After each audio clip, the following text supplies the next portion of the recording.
Impression die forging.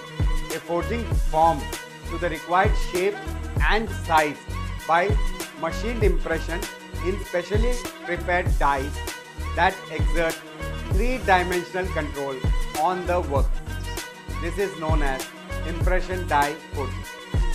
Inclusion: particles of non-metallic compounds of metals and impurity elements that are present in ingot and are carried over in wrought products.